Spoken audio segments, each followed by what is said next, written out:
Inna lillahi wa inna ilaihi raji'un. Inna lillahi wa inna ilaihi raji'un. Dan girman Allah yan arewacin Najeriya tambaya nake.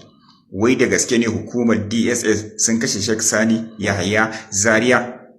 Sun kai Sheikh Khalifa Sani Zaria? Wai da gaske ne ko kuma faɗa ne? Yanzu nake zuwa nake hawa labarai, wallahi nake samun labarai, idan ba nake samun labarai nake ganin ana yada jita-jitan cewa wai D.S.S wulakantattu, ebabbu, tsinannu, masu yi wa kasar American aiki da kuma kasar Isra'ila aiki, wai sun kashe babban malami na ɗariƙa wanda babu ruwansa da komai bayan kama sa da suka yi, ba magana kai shi kotu, ba magana komai. Wai dan girman Allah mu ɗan arewacin Najeriya ina hankalinmu, ina tunaninmu, ina manya-manyan malaman ɗariƙa, ina ɗan gidan Sheikh Tahiru Bauchi wanda aka ɗaura a madadin shi, ina Sheikh Makari wanda suke bibiyan na gidan ɗariƙa, ina na ɓangaren kabara na Kano kenan. Wai dan girman Allah me amfanin ku? A ce tun da aka kama bawan Allah nan ba ku duk ƙarfin da kuke da shi da duk yawan da muke da shi, a ce wai ba a samu dama an je ma an gansa ba, sai dai a ce za a kashi kotu, a zo kotu a zauna shi yana cin a tsare saboda kawai ana zargin cewa ana sa ran wai ya karɓi kuɗi, ba fa ma an tabbatar bane ba, bai ma san wani kuɗi aka bashi bane saboda juyin mulki. Yanzu juyin mulki ya fi rayuwar 'yan Najeriya da ake kashewa. Juyin mulki ya fi rayuwar 'yan Sokoto da 'yan Maiduguri da 'yan Kano da 'yan Zaria da 'yan Kaduna wayanda ake biya ake kashewa. Juyin mulki ya fi wannan.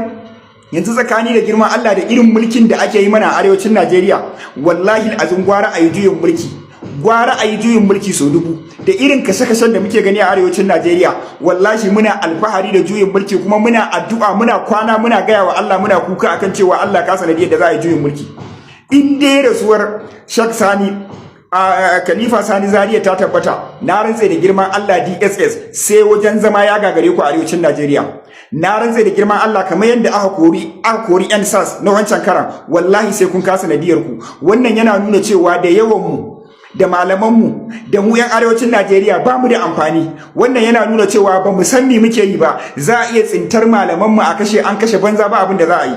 Yanzu dan girman Allah a ce duk karfin da muke da shi, duk yawan da muke da shi, duk faɗan da muke da shi, duk lauyoyin da muke da su, duk sarakunan da muke da su, duk mataimakin shugaban ƙasa da muke da shi, duk abubuwan da muke da shi, muna ji muna gani malamin nan a ce an kai shi lahira, kuma D.S.S wulakantattu, tsinannu ne suka kama ya saka shi a daidai lokacin da ga su dalla turji can a jeji, ƴaƴan siyasan ki zuwa su komai da shi, ga ƴan boko haram can suna tayar da garuruwa, suna kashe kowa, suna yankawa, an ki ai komai a shi. Me amfanin gwamnonin mu na arewacin Najeriya? In dai ta tabbata Sheikh Sani ya Khalifa Zaria, Allah wa'annan mutanen sun shahadatar da shi, wallahi gwamnonin mu ba ku da albarka. Ba mu ga amfanin ku ba, kama daga APC din, daga NPP din, duk wani gwamna na arewacin Najeriya.